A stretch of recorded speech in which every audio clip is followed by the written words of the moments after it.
Shalom in Yeshua. I am Eddie Chumney of Hebraic Heritage Ministries, and we are doing a study series entitled Yeshua from Genesis to Revelation. Now, this is our sixth and final part of the teaching Yeshua from Genesis to Revelation. And what we're going to cover in this study is we're going to see the details of how we're going to have the uniting of the 12 tribes of Israel in the end of days and what the book of Revelation has to say about it.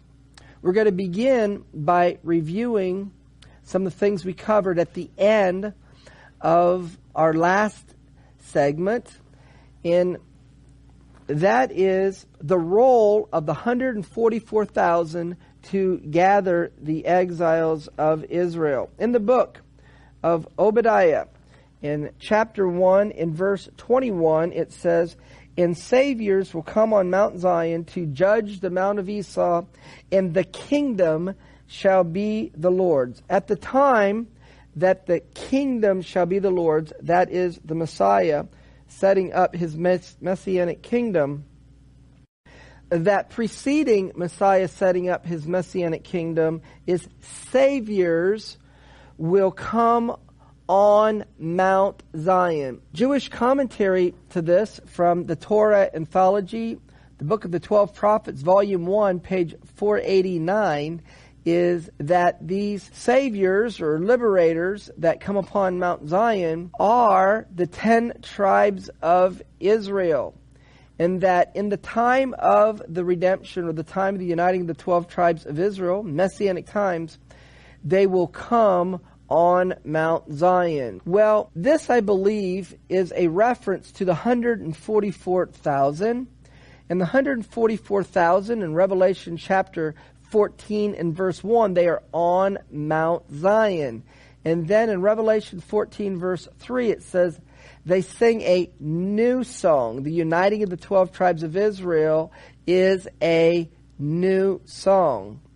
And then it says that these 144,000 were saviors, or they were redeemed from the earth. Well, what we're going to see regarding the 144,000 is on Mount Zion, they're going to be playing their harp. In order to understand what this means, we go to Psalm 137, verses 1 and 2. It says, "By the rivers of Babylon we sat down, we wept when we remembered Zion. By the rivers of Babylon we hanged our harps on the willows." Well, if you hang your harp on the willow, then you can't play it. And notice, while you're in Babylon, while you're in exile, you cannot play your harp. Well, the harp is a musical instrument that's associated with David. And David ruled over all 12 tribes. And when he ruled over all 12 tribes from Jerusalem, it was called Zion. The musical instrument that would symbolize the uniting of the 12 tribes of Israel is the harp. It's when you return to Zion that you play the harp. Therefore, Revelation chapter 14 verse 1, it says, "And I looked, and lo, a lamb stood on Mount Zion, with him 144,000. And what are they doing in Revelation chapter 14 verse 2? They are playing harps. Now the 144,000, their ministry is going to be associated with gathering the 12 tribes of Israel. They are what I call the Moses company. They are leaders in the return of the exiles of Israel to the land of Israel. The exiles of Israel being gathered is likened in the Bible to a harvest. And the festival of harvest happens at the Feast of Tabernacles. Therefore, the task of the 144,000 is going to be thematically linked with the Feast of Tabernacles. When the children of Israel came out of Egypt, they dwelt in booths. And that is a prophetic foreshadowing that in returning from the nations of the world that the exiles of Israel are going to be tabernacling, or they are going to be dwelling in booths or tents, or they're going to be in assemblies together. That they're going to be coming from all over the world.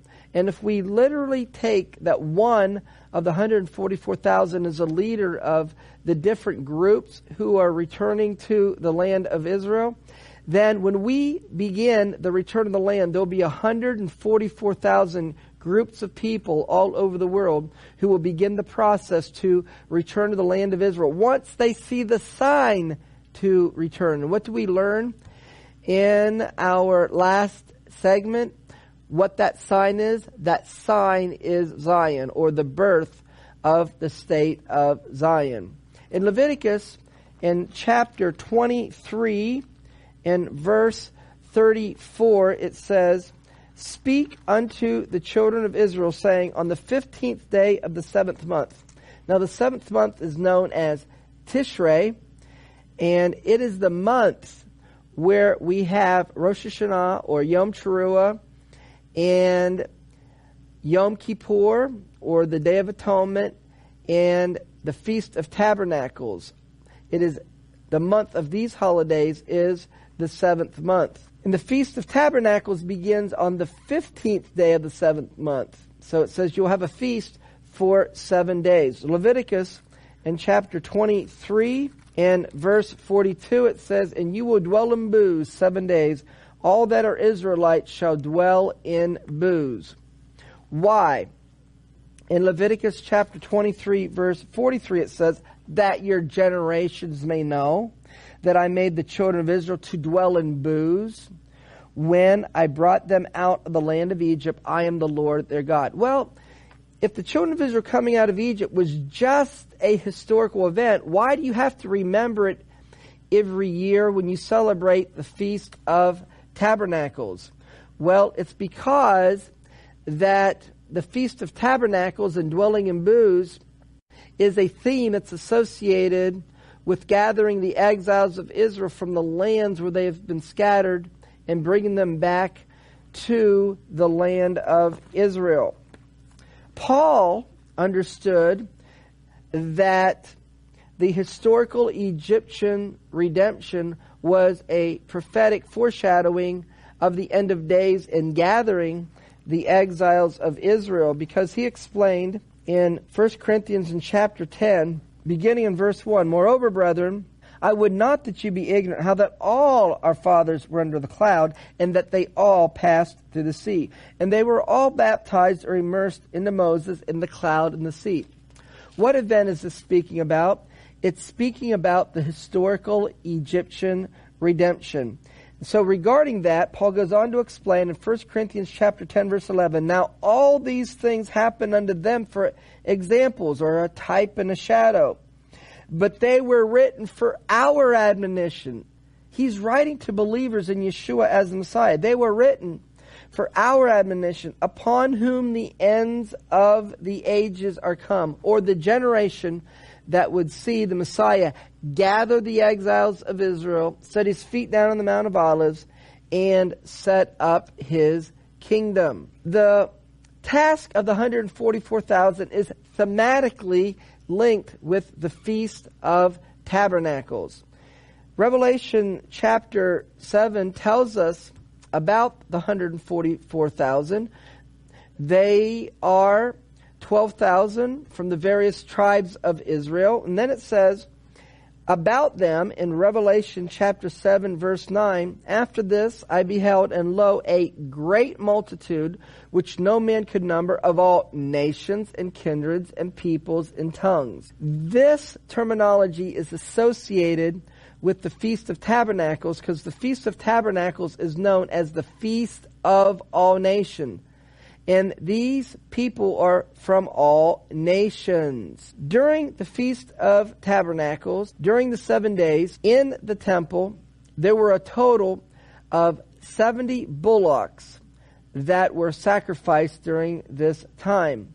And the 70 bullocks represent the 70 nations going back to the establishment of the nations of the world in the book of Genesis. During the Messianic era, once Messiah sets his feet down on the Mount of Olives, all the nations will be required to come to Jerusalem to keep the Feast of Tabernacles. Zechariah chapter 14 verse 16 says, "It will come to pass that everyone that is left of the nations that came against Jerusalem, or that divided the land of Israel during the tribulation, will go up from year by year to worship the King, the Lord of hosts, and to keep the Feast of Tabernacles." Looking at Revelation chapter 7 verse 9, not only do we have this great multitude, but we are told that they have palms in their hands.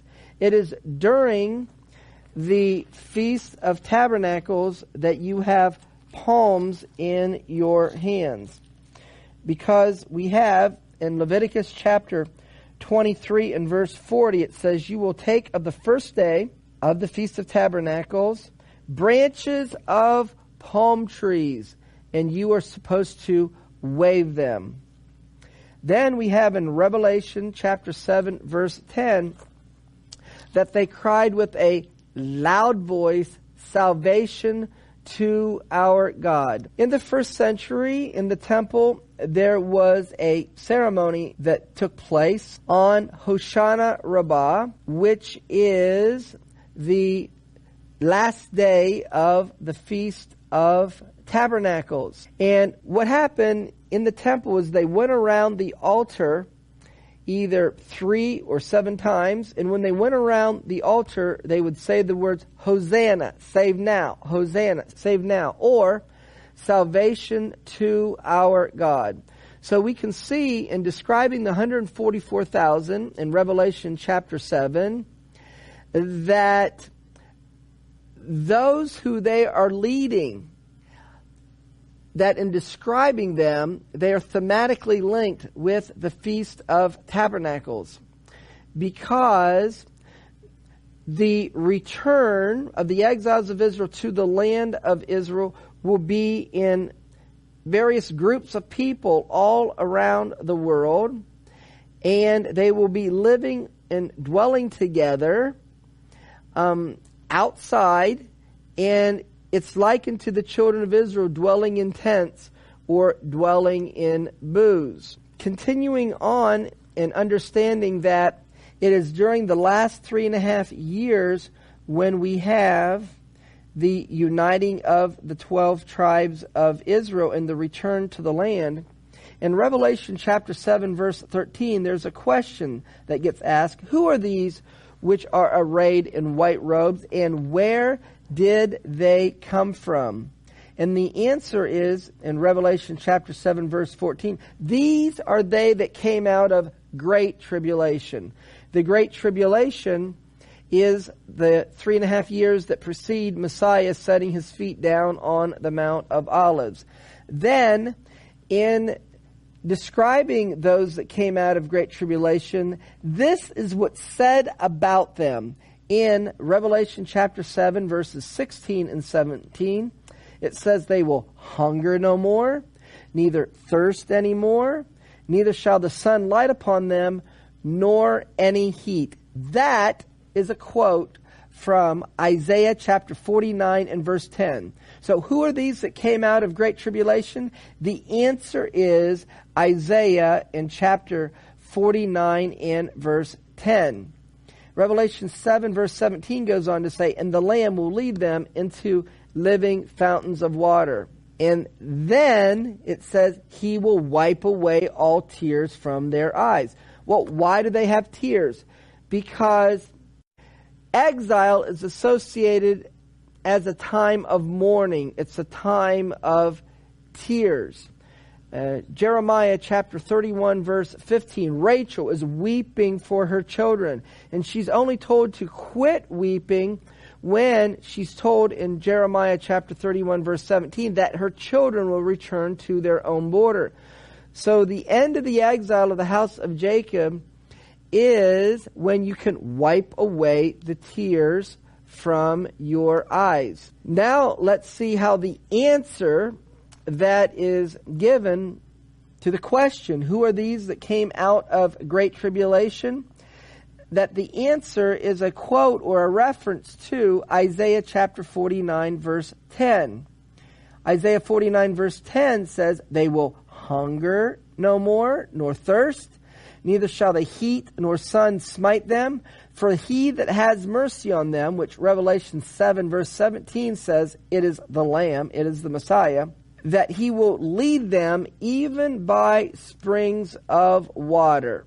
Let's go back to Isaiah 49 and let's see the context of Isaiah in chapter 49. In verse 6, it says that you should be my servant to raise up the tribes of Jacob. That is the uniting of the 12 tribes of Israel.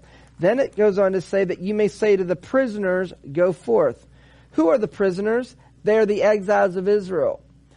And what are they doing when they go forth? It is ending their exile. So the subject of Isaiah 49:6 is uniting the 12 tribes of Israel, and then Isaiah 49:9 saying to the prisoners to go forth. These are those who is described in Isaiah 49 verse 10, that is them, the prisoners that are going forth, that will not hunger nor thirst, neither shall the heat nor sun smite them, for he that has mercy on them will lead them, even by springs of water shall he guide them. So the ones who come out of great tribulation are the exiles of Israel. And who is leading them out is the 144,000. In the book, A Matter of Return by Rabbi Raphael Eisenberg on page 132, quoting from the Midrash of Isaiah in chapter 49, Midrash RABBAH, that the prisoners designates the exiles of Israel. Now remember this principle, that it will happen according to how it did happen. The uniting of the 12 tribes of Israel in the future is likened to how the children of Israel came out of Egypt. Let's review a couple of the verses that we looked at regarding this. Hosea chapter 2 and verse 15, it says, I will give her her vineyards from there, and the valley of Achor for a door of hope. Achor in Hebrew means trouble or troubling. So, the valley of Achor, the valley of trouble, the valley of trouble, the valley of trouble. It is a reference to the tribulation period. The valley of trouble is a door of hope. Why is the tribulation period a time of hope? Because that is when the exile of the 12 tribes is going to end. And she will sing there, as in the days for youth, as in the day when she came up out of the land of Egypt. In Revelation chapter 14 in verse 2, we see the 144,000. They are singing a new song as they're playing their harps. They're playing their harps in Revelation 14 in verse 2, and they're singing the new song in Revelation chapter 14 in verse 3. Micah chapter 7 verse 15 says, according to the days of your coming out of the land of Egypt, according to those days will I in the future show unto you marvelous things. Well, when the children of Israel historically were led out of Egypt, it was Moses that was their leader, but the one that directed them in their journeys was the cloudy pillar. It says in Exodus chapter 13 verse 20 that they took their journey from SUKKOT. The Feast of Tabernacles in Hebrew is called SUKKOT. It was the season of Passover, but they took their journey from SUKKOT. In Exodus chapter 13 verse 21 it says, and the Lord went before them. This is going to be the Messiah. As we're told in 1 Corinthians chapter 10 verse 4, the rock that was with the children of Israel in the wilderness, the rock is the Messiah. Well, the Messiah was not only the rock, but the Messiah is the cloudy pillar. Because the Lord went before them by day in a pillar of a cloud, the cloudy pillar, to lead them the way, and by night in a pillar of fire, to give them light, to go by day and night. The presence of the cloudy pillar is called the glory of the Lord.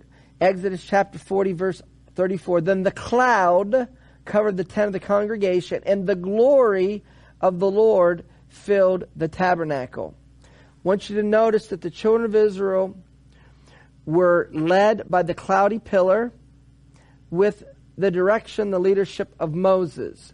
That is a prophecy that in the future that the cloudy pillar will once again lead the exiles of Israel to the land during the last 3.5 years, being directed and led by the 144,000. In Isaiah, in chapter 4, in verse 5, it is written, and the Lord will create, will is future, upon every dwelling place of Mount Zion. Mount Zion isn't just one place. It is a term that describes the people of the God of Israel congregated to return to the land of Israel. Because there's multiple dwelling places of Zion.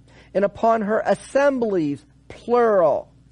Therefore, when you begin your journey to return to the land of Israel, living in exile, in the nations of the world, when you gather together with your assembly of people, that assembly the Bible calls Mount Zion. And the cloudy pillar is going to lead you once you make that assembling, and you're going to have a leader of your camp, the 144,000. So it says in Isaiah chapter 4, verse 5, the Lord will create upon every dwelling place of Mount Zion and upon her assemblies a cloud and a smoke by day and the shining of a flaming fire by night. For upon all the glory shall be a defense. Therefore, your protection is being in that camp. When the children of Israel came out of Egypt, as long as they were in the camp, they were protected. But when they got outside of the camp, that's when they didn't have protection in the wilderness. If you are in this camp of the righteous during this 3.5 year period, the cloudy pillar is going to feed you, clothe you, protect you from the elements, and to protect you from your enemies. That is the beast system. And it says in Isaiah chapter 4, verse 6, and there will be a tabernacle for a shadow in the daytime from the heat, and for a place of refuge, and for a covert from storm and from rain. Yeshua is glorified through the ingathering of the exiles. In Isaiah chapter 35 and verse 2, it says, you will see the glory of the Lord and the excellency of our God. The glory of the Lord is the cloudy pillar. And so those in the earth will see the glory of the Lord. And in seeing the glory of the Lord, Isaiah 35 verse 10, the ransom of the Lord will return and come to Zion. That is the return of the exiles of Israel to the land. The last 3.5 years being led by the cloudy pillar. And the people in the earth are seeing the glory of the Lord. With the defeat of Gog and Magog in Ezekiel chapter 38 and 39, it says in Ezekiel 39 verse 21, and I will set my glory among the heathen. And what is setting his glory among the heathen? Ezekiel 39 verse 25, now will I bring again the captivity of Jacob. And bring again the captivity of Jacob, he is setting his glory among the heathen. In Psalm 102 verse 16 it says, when the Lord builds up Zion, he will appear in his glory. When he unites the 12 tribes of Israel, he's appearing in his glory. His glory is the cloudy pillar. In Revelation chapter 21 verse 23, we can see that the glory of the Lord is the Messiah, who is the light of the New Jerusalem. Revelation 21:23.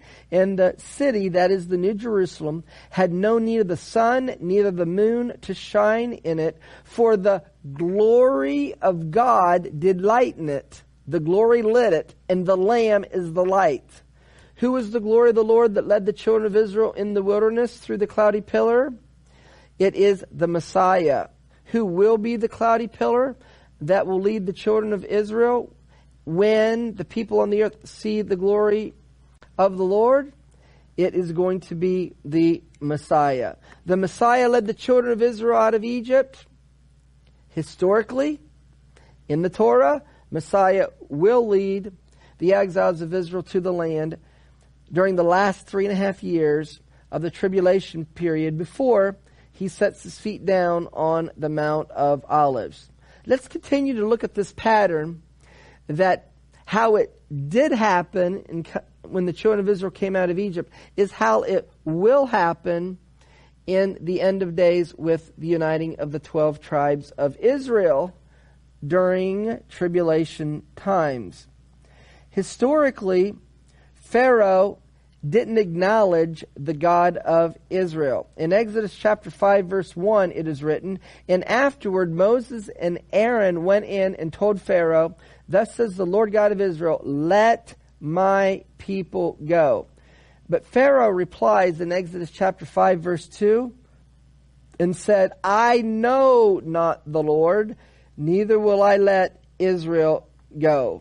Redemption is revealing to the people of the God of Israel and to the world who the God of Israel is. Exodus chapter 14 and verse 4, it says, "And I will harden Pharaoh's heart, that the Egyptians may know that I am the Lord." Exodus chapter 14 verse 18, "And the Egyptians will know that I am the Lord." In Ezekiel chapter 39 verse 1, it says, "Son of man, prophesy against Gog." Ezekiel 39 verse 6, it says, "I will send a fire on Magog." Why? That they may know that I am the Lord. Ezekiel 39 and verse 7, "So will I make my holy name known in the midst of my people Israel." And it goes on to say, "And the heathen will know that I am the Lord."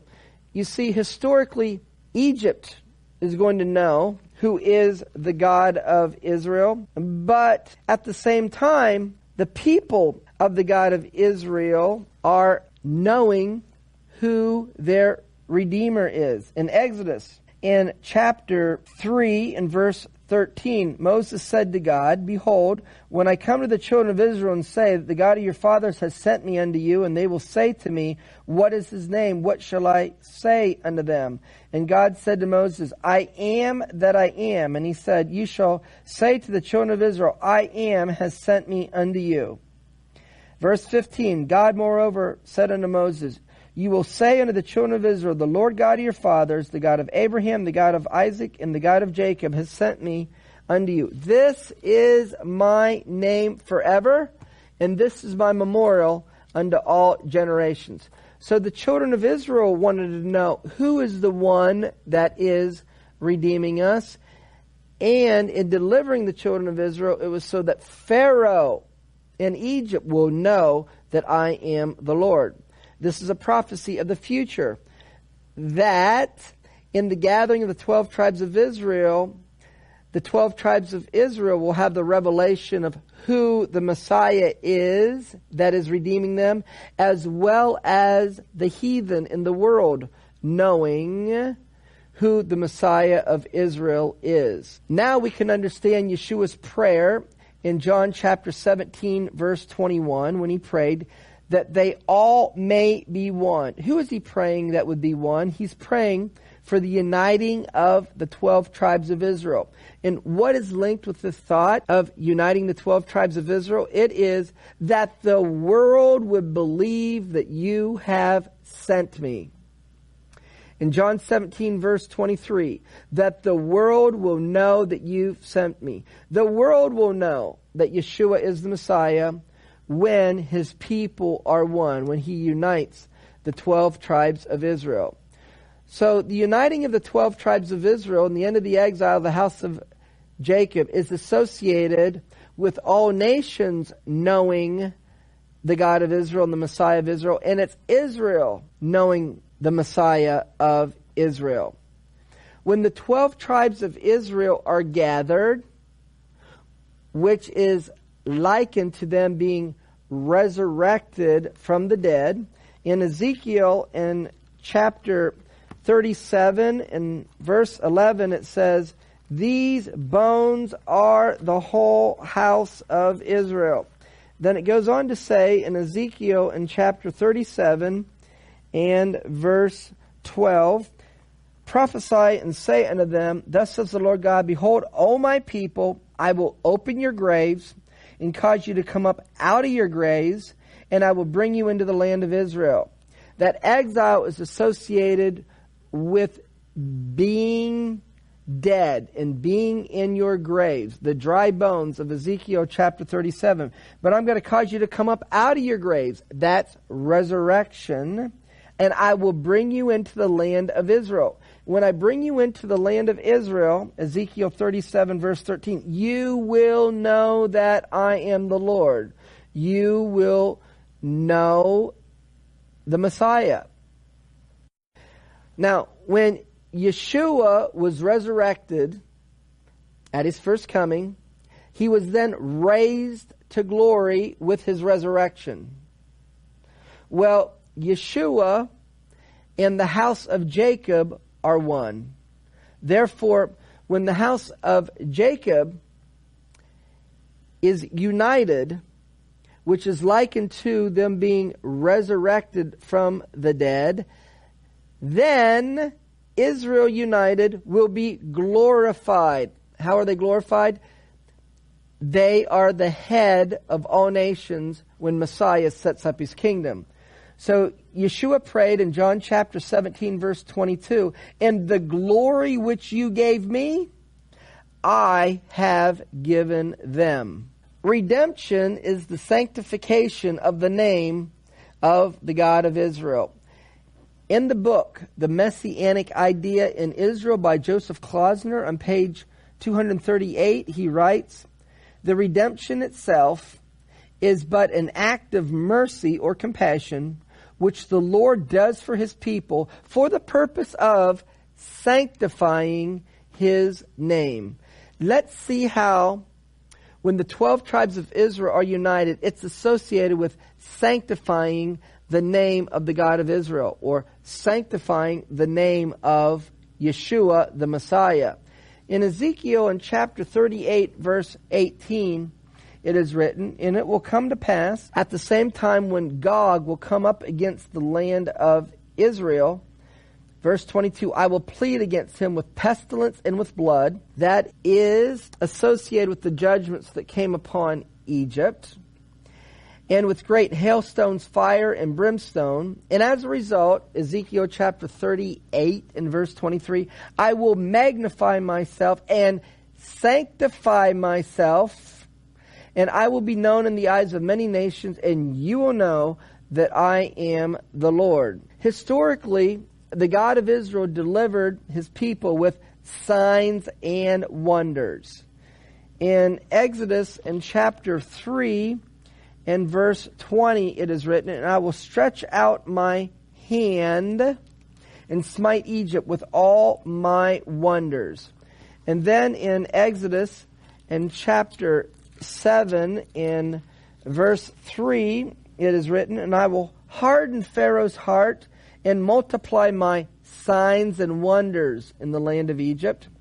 In Exodus in chapter 11 and verse 9 it is written, "The Lord said to Moses, Pharaoh will not hearken unto you, that my wonders may be multiplied in the land of Egypt." In the Jewish commentary, the Torah Anthology, the Book of the 12 Prophets, volume 2, page 387, they explain that the future redemption, that is, the uniting the 12 tribes of Israel, will be one great marvel. It will be marvelous even in the eyes of God, who does wondrous or marvelous things. Psalm 72 in verse 18. "For then the marvels will surpass all the marvelous things that occurred until then, both known and unknown. In the book Anticipating the Redemption by Rebbe Menachem Schneerson, Volume 2, page 21, he explains that the signs and the wonders that are associated with the uniting of the 12 tribes of Israel will be great, even with compared to the signs and wonders that were done when the children of Israel came out of Egypt. The future redemption will resemble those which accompanied the redemption from Egypt. There will be a distinct advantage to the miracles of the future redemption to the extent that these miracles will be considered wondrous when even compared to the miracles of the Exodus. The uniting of the 12 tribes of Israel is associated with the theme of the God of Israel making a distinction between those who serve Him and those who do not. Historically, in Egypt, the God of Israel made a distinction between His people who dwelt in Goshen and the rest of the land of Egypt. In Exodus, in chapter 8 and verse 22, it is written, "And I will sever in that day the land of Goshen, in which my people dwell, that no swarms of flies shall be there, to the end that you may know that I am the Lord in the midst of the earth." Exodus chapter 9 verse 4, "And the Lord will sever between the cattle of Egypt and the cattle of Israel, and there shall nothing die at all that is the children of Israel." Exodus chapter 9 and verse 6, "And the Lord did that thing on the morrow, and all the cattle of Egypt died, but the cattle of the children of Israel died not one." We can see this theme if we continue on in Exodus. In chapter 10 and verse 23, "They sought not one another, neither rose any from his place for 3 days, but all the children of Israel had light in their dwellings." Exodus chapter 11 verse 6, "And there shall be a great cry throughout all the land of Egypt, such as there was none like it, nor shall be like it any more. But against the children of Israel shall not a dog move his tongue against man or beast, that you may know how the Lord puts a difference between the Egyptians and Israel." Speaking about the future redemption, the ingathering of the 12 tribes of Israel, in that time frame, it is prophesied in Malachi in chapter 3 and verse 17, "And they shall be mine, says the Lord, in that day when I make up my jewels. And I will spare them as a man spares his own son that serves him.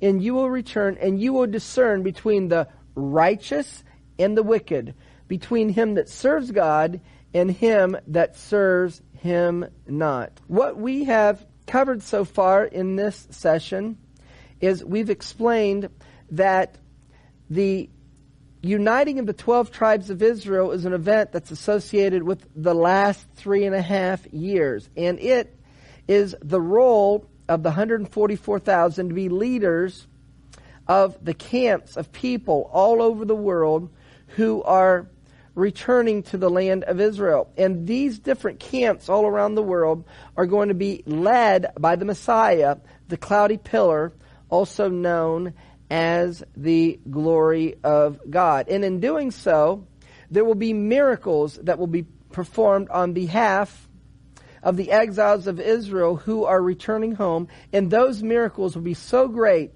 that they'll be greater than the miracles that happened in Egypt when Pharaoh and all the land of Israel was being judged. And the whole world will see the glory of God when He gathers His people back to the land. And through these things, the nation of Israel will know who the Lord is. They will know that Yeshua is the Messiah. And all the people on the earth will know that Yeshua is the Messiah of Israel as well. The next thing that we're going to cover is, what are the places in the land that the exiles of Israel will return to? Well, we're going to go over several places, and they are as follows. Number 1, the return is to Jerusalem. Number 2, the return is to Judea and Samaria, or the mountains of Israel. Number 3, the return is to Bashan and Gilead, which is western Jordan that extends to southern Syria. Number 4, the return is to Lebanon. Number 5, the return is the southern desert of Israel, known as the Negev.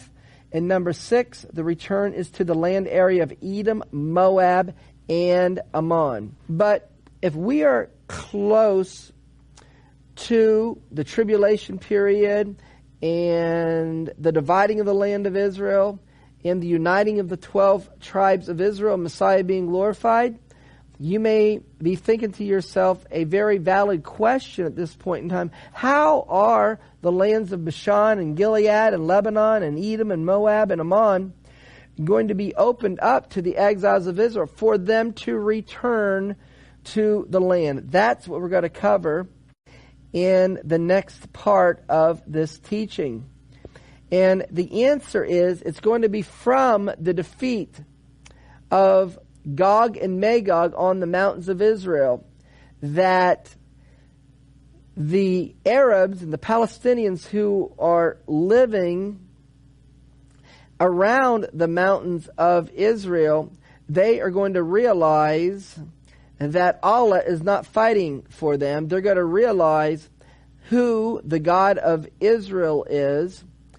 And this is because to the Arab world, this is a religious war. It is to show the world that their God, Allah, is supreme. And so the God of Israel is going to challenge this thought. And he's going to make a mockery of Allah, and he is going to defeat the aspirations of the Arab world as it relates to establishing a Palestinian state, to do away with the nation of Israel and to cast them into the sea. He is going to come between those plans, and in the process, he's going to show that he made a covenant with Abraham, Isaac, and Jacob, and he's going to defeat the Gog-Magog coalition upon the mountains of Israel. And in doing so, the heart of the Arab peoples will be turned to the God of Israel, and they will become friendly in welcoming the exiles of Israel to those lands. This is what we're going to understand next in the teaching. There is a fleeing from exile to Jerusalem. Jeremiah chapter 50 and verse 16, it is written, "For fear of the oppressing sword that comes upon Babylon, they will turn every one to his people, and they shall flee every one to his own land." And then it says in Jeremiah chapter 51 and verse 50, "You who have escaped the sword, go away, stand not still, remember the Lord afar off, and let Jerusalem come to your mind." So there's a fleeing to Jerusalem. Next, there's a fleeing to the mountains of Israel. This is Ezekiel in chapter 37 and verse 22, which says, "I will make them one nation in the land upon the mountains of Israel." The one nation is the uniting of the 12 tribes of Israel, and a place of the unification is upon the mountains of Israel. The mountains of Israel are the mountains of Judea and Samaria, which extends into Jerusalem. And this is where the God of Israel is going to unite the exiles of Israel. From Micah in chapter 7 and verse 14, it says, "Let them feed on Bashan and Gilead as in the days of old," or as in the days when the children of Israel came out of Egypt. Bashan and Gilead is western Jordan and extends up into southern Syria. Zechariah in chapter 10 and verse 10 tells us that there will be a return to Lebanon.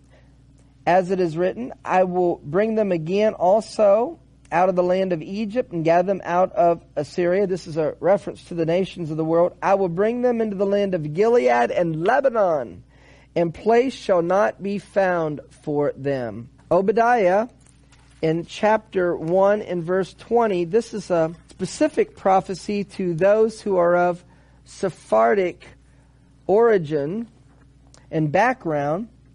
It says, in the captivity the host of the children of Israel shall possess that of the Canaanites, even Zarephath, in the captivity of Jerusalem, which is Sepharad, which is Spain, or the Sephardics, and they shall possess the cities of the south, or the southern desert of Israel, the Negev. And then finally, Daniel in chapter 11 and verse 41, it says, he will enter into the glorious land, and many countries will be overthrown, but these will escape out of his hand, even Edom, Moab, and the chief of the children of Ammon. So this is western Jordan that extends down into the Red Sea.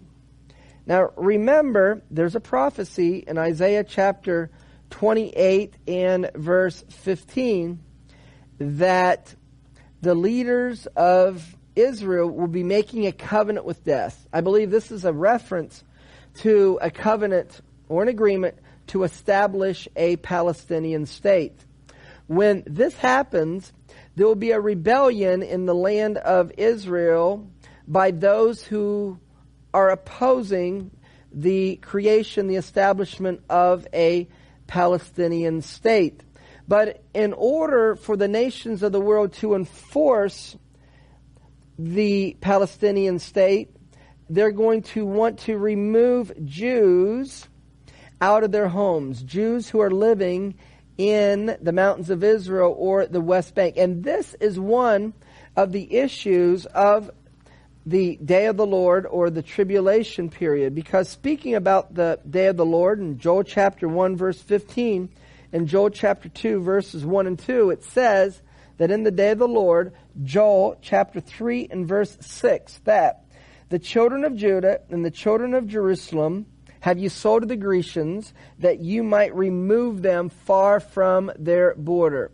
The children of Judah and Jerusalem are being removed from their borders during the day of the Lord, and they're being sold by the Grecians. This is a reference that the nations of the world want to establish a democratic Palestinian state, and democracy is a Greek concept. In Jeremiah chapter 30 and verse 17, we're told that in the season or the time when Jews are being kicked out of their homes in the land of Israel, that is a sign or a signal that the God of Israel is going to end the captivity of his people from the nations of the world where they've been scattered and bring them to the land of Israel. Jeremiah, in chapter 30, verse 17, it is written, for I will restore health unto you. Health is a reference to the end of the exile of Jacob. And I will heal you of your wound. The wound is the exile. Why? Because they called you an outcast, saying, this is Zion, which no man seeks after. Well, if we look at this verse in the Hebrew, where we have the phrase, they called, it is the Strong's number 7121. It's the Hebrew word karah. And the Hebrew word karah means to approach and to speak to someone in a challenging or an aggressive way. We have a slang expression in the United States of, you're in my face, get out of my face. You challenge someone in an aggressive way, you get in their face. This is the meaning of the Hebrew word karah. And then it says, because they called you an outcast. The word outcast is the Strong's number 5080. It's the Hebrew word nadak, which means to drive out or expel. So whenever they challenge and speak to you in an aggressive way to drive you out or expel you, that is when I'm going to heal you of your wound. the ultimate challenge to drive them out is the Gog-Magog invasion, who come upon the mountains of Israel. The Gog-Magog war is a war that the prophets prophesied about long ago. And it's such an important event that it changes the course of world history. That is natural human history, through the divine intervention of the God of Israel for Him to save His people from the Gog-Magog armies. And in the prayer book, the Siddur, there is a reading during the Feast of Tabernacles. And this reading during the Feast of Tabernacles from the Haftorah is the reading from Ezekiel 38 and Ezekiel in chapter 39. Well, it's important for us to understand in Ezekiel 38 and 39 where the Gog-Magog coalition of forces, where they attack. They don't attack the whole land of Israel. They attack specifically the mountains of Israel, which is Judea and Samaria, the West Bank, and Jerusalem is surrounded by mountains. It is an invasion upon the mountains of Israel, Judea, Samaria, and Jerusalem. It says in Ezekiel 38:2, Son of man, set your face against Gog and prophesy against him. And it says in Ezekiel 38:8 that he comes against the mountains of Israel. Then in Ezekiel chapter 39 verse 2, he comes against the mountains of Israel. And what the God of Israel does in Ezekiel chapter 38:22 in defeating Gog, partially what he does is he pleads with him with pestilence, with blood, with great hailstones, fire, and brimstone.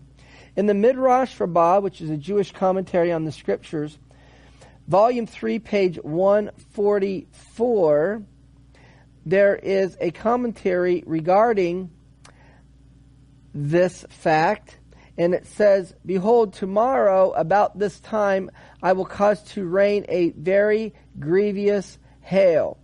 And this is referring to Exodus in chapter 9 and verse 18. It is speaking about what the children of Israel in the time of the redemption from Egypt. It's speaking about a plague that comes upon Egypt. And it says, the commentary says, such has not been in all the land of Egypt, which is what it says in the verse. And the rabbinical commentary is, but such has not been, that is, had not been in the past, but there will be in the time to come. When? In the days of Gog and Magog, as it is written, Ezekiel 38:22, an overflowing shower and great hailstone, fire and brimstone. Gog and his armies then are defeated. And regarding his defeat in Ezekiel chapter 39 verse 21, it says, I will set my glory among the heathen. And then it says, Ezekiel 39:22, so the house of Israel will know that I am the Lord their God from that day forward. It is the revelation of Yeshua the Messiah to his people. And not only will the house of Israel know the Lord their God from that day forward, but it goes on to say that the nations of the world will as well. Ezekiel 39:23, and the heathen will know that the house of Israel went into captivity for their iniquity because they trespassed against me. Therefore hid I my face from them and gave them into the hand of their enemies. So fell they all by the sword. With the defeat of Gog and Magog, the God of Israel declares the end of the exile.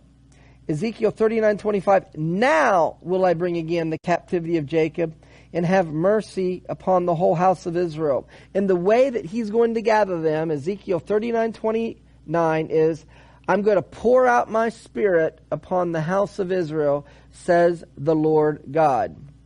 Historically, it was after the 10 plagues that came upon the children of Israel did they get to leave Egypt. We can see this in Exodus chapter 12 and verse 29, as it is written.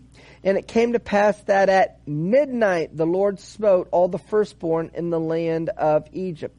Midnight is a prophetic allusion to the period of the tribulation in the end of days. Exodus chapter 12 verse 30. And Pharaoh rose up, Exodus chapter 12 verse 31, and he called for Moses and Aaron by night. And he said, get you forth and go and serve the Lord as you have said. When Babylon falls, which is a judgment upon the nations, which is plague upon the nations, it is then that Zion is redeemed, or the children of Israel and Judah come out of Babylon and return to the land of Israel. Jeremiah chapter 50 verse 1, the word of the Lord that came against Babylon. In Jeremiah 50 verse 3, making your land desolate. So we're talking about the judgment that comes upon Babylon. And once we have that judgment, then, Jeremiah 50 verses 4 and 5, the children of Israel come, they and the children of Judah together, which means all 12 tribes will be living in a place codenamed Babylon at the time of the tribulation and the ingathering of the 12 tribes of Israel. And they will ask the way to Zion. We can see this association in Jeremiah chapter 51 verse 49, which says, as Babylon has caused the slain of the Israel to fall, so at Babylon shall fall the slain of all the earth. And then it says in Jeremiah 51 verse 50, you have escaped the sword that comes upon Babylon, who are living in Babylon. Go away, stand not still, remember the Lord afar off, and let Jerusalem come to your mind.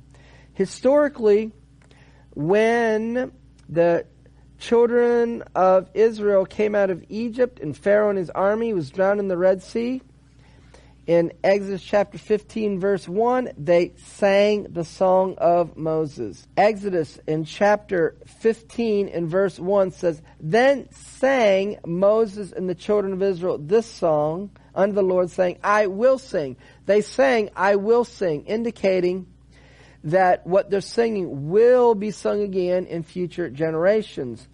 And we see this in the end of days in Revelation 15 verse 3. They sing the song of Moses, the servant of God, and they sing the song of the Lamb. Now, it says in Zechariah in chapter 14 and verse 3, after the nations come to divide the city of Jerusalem, Zechariah chapter 14 and verse 2, it says that the Lord will go forth and he will fight against the nations as when he fought in the day of battle. He will fight against the nations as he did fight in the day of battle. When was the day of battle? It was when Pharaoh and his army drowned in the Red Sea. Therefore, because he will fight like he did fight, that the defeat of Pharaoh and his army in the Red Sea is a prophetic foreshadowing of what will happen in the end of days when he fights against the nations, specifically when he fights against Gog and Magog and defeats them. So let's examine now Exodus chapter 15 and see how it's a prophetic foreshadowing of the judgment of the nations and the redemption of the exiles of Israel during the tribulation. In Exodus in chapter 15 and verse 11, they say, who is like you, O Lord, among the gods? Who is like you, glorious in holiness, fearful in praises, doing wonders? This is thematically linked to what the 12 tribes are saying in their redemption in Revelation in chapter 15, verse 3, when they sing the song of Moses and the song of the Lamb, they say, "Great and marvelous are your works, Lord God Almighty. Just and true are your ways, thou King of saints." They're making a reference or an allusion back to Exodus in chapter 15, verse 11, which is the song that the children of Israel sung when Pharaoh and his army drowned in the Red Sea. Well, if you look at this verse in the Hebrew, in the first few words of this verse in the Hebrew, it will make an acronym that if you spell out and pronounce the acronym is Maccabee, alluding to the Maccabees who rebelled against Antiochus Epiphanes IV and the Greeks, who tried to impose their ways in the land of Israel. That is a prophecy of the end of days, that when the nations of the world tried to impose their ways in the land by insisting on the creation of a Palestinian state, that there would be a rebellion. And that rebellion in the land of Israel by religious Jews who do not want to see the establishment of a Palestinian state and don't want to see themselves being kicked out of their homes, that their rebellion is likened to that Maccabee rebellion, and their victory in the rebellion is associated with the joy that the children of Israel felt when Pharaoh and their army drowned in the Red Sea. So we have encoded in the song that the children of Israel sang at the Red Sea in Exodus 15:11, we have encoded in the Hebrew the word Maccabee. And then if you see that Exodus 15:11 is a prophetic foreshadowing of the rebellion in the end of days against the Palestinian state as an event that sets in motion the following, and that is with then the nations of the world wanting to come and remove Jews out of their homes, that is the war of Gog and Magog, that with the defeat of the Gog-Magog coalition, that breaks the pride in the heart of the Arabs. And their eyes are opened and they see who the true God of the universe is. It is the God of Abraham, Isaac, and Jacob. It is the God of Israel. Their hearts are changed, and the Arabs then become friendly, and they will welcome the exiles of Israel to return to the land of Israel in those areas that we went over previously. So the sequence is you have the creation of a Palestinian state, a rebellion in the land of Israel against that Palestinian state. Then we have the nations of the world trying to enforce the agreement to establish a Palestinian state, kicking Jews out of their homes. That's Gog-Magog. And the Gog-Magog coalition is defeated. And that sets up an opportunity for the exiles of Israel to return, because at the end of Ezekiel 39:25, the God of Israel, with the defeat of Gog and Magog, declares the exile over. Once the exiles of Israel return back to the land during those last 3.5 years, as we're told in Revelation chapter 12, then Messiah sets his feet down on the Mount of Olives, Zechariah 14 verse 4, and sets up his kingdom. Let's see that order of events here prophetically foreshadowed in Exodus in chapter 15 and verse 11. We have the allusion to the rebellion. And then we have Exodus 15 and verse 14 is a reference to breaking the pride of the Arab heart, which comes about through the Gog-Magog defeat. And it says, the people will hear and be afraid. Sorrow will take hold on the inhabitants of Philistia. That's a reference, I believe, to the Palestinians and those who are living in the Gaza area. Then the dukes of Edom will be amazed, and the mighty men of Moab trembling. And it says, and all the inhabitants of Canaan shall melt away. This is the defeat of the pride in the Arab heart.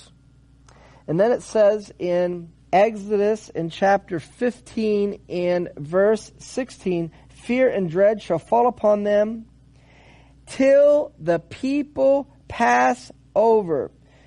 You see, once sorrow takes hold on the inhabitants of Philistia and the inhabitants of Canaan melt away, then fear and dread fall upon them till the people of the God of Israel pass over. And then it says in Exodus 15 verse 17, he will bring them in and he will plant them in the mountain of his inheritance. And once he brings them in and plants them in, then, Exodus 15:18, the Lord will reign forever and ever. Let us see in Isaiah in chapter 16 where Moab is protecting and hiding the exiles of Israel from the beast and the beast system. Isaiah 16 verse 1, send ye the lamb to the ruler of the land, from Selah to the wilderness, unto the mount of the daughter of Zion. It says, so the daughters of Moab shall be at the fords of Arnon. Verse 4, let my outcasts dwell with you, Moab. The outcasts are the exiles of Israel who are returning to the land. Be a covert to them from the face of the spoiler, for the extortioner is at an end, the spoiler ceases, the oppressors are consumed out of the land. And what is the timing when this is happening? It is Isaiah 16 verse 5, and in mercy shall your throne be established. When Messiah is going to set his feet down on the Mount of Olives and set up his kingdom, in that season, prior to him doing that the outcasts of Israel are going to dwell with Moab. Why is Moab receiving them? Because the pride of their heart was broken with the defeat of Gog and Magog and that coalition. And so the God of Israel brings his people in, and then his throne gets established. Exodus 15 verse 18, the Lord will reign forever and ever. And we can see an outline of this. Zechariah chapter 14 verse 2, the nations divide Jerusalem. Verse 3, he fights against the nations as he fought in the day of battle. Verse 4, his feet stands upon the Mount of Olives. And then Zechariah 14 verse 9, the Lord will be king over all the earth, and that day there will be one Lord and his name one. The one who's ruling and reigning, being king over all the earth, is the Messiah of Israel. It is Yeshua the Messiah. One Israel is the tribes of Israel united. In the Art Scroll of Genesis, volume 2, in page 1909, quoting from 1 Chronicles chapter 17, verse 21, it says, your nation Israel, a unique, or in Hebrew the word is ahad, one people. The commentary goes on to say that the Hebrew word ahad describes the unification of the 12 tribes of Israel, because the last two letters of ahad in Hebrew spell 12, and the first letter of ahad, which is the aleph, is 1 in Hebrew, and this refers to the unity of the 12. And it is a unified Israel that bears God's glory, or as we would understand it, brings glory to the Messiah of Israel. In Jeremiah, in chapter 31, verse 6, it is prophesied that there will be a day that the watchman upon Mount Ephraim will cry, arise and let us go up to Zion. By watching and listening to the teaching in this series, Yeshua from Genesis to Revelation, We have explained in the last part of this series the role of the Messiah to unite the 12 tribes of Israel and how it's going to be taking place in the end of days. In the events that are going on in the world around us signal that the time is near for these prophecies to be fulfilled, for there to be the end of the exile of the house of Jacob and the uniting of the 12 tribes of Israel and Messiah to be glorified. And it says that there will be a day that the watchman will cry, "Arise and let us go up to Zion." I'd like to submit to you that the message that you have heard is a watchman message. And what we are declaring and sharing with you, it is time for you to arise, to awaken out of your spiritual slumber, and to go to Zion. In the book, Ephraim, the Gentile Children of Israel, by Yardavidi on page 224, he explains that in Jeremiah chapter 31, verse 6, the word watchman, if you render it into the Hebrew, is associated with the word Christian. The word watchman is natzar. In the way you say Christian, Hebrew is notzrim. It contains the same Hebrew root letters. And the rabbinical commentary states that this verse is referring to those who would regard themselves and see themselves as being Christians. That the prophecy said that those who are believers in Yeshua as the Messiah would be proclaiming the prophetic message, "Arise and let us go to Zion." Indeed, this is the message that you have heard in this teaching.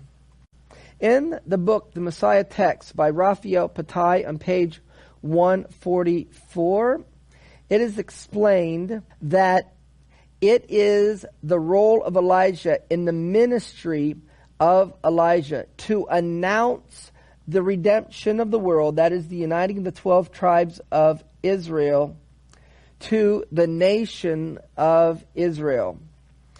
And the message that you have just heard is also a message of the ministry of the Spirit of Elijah.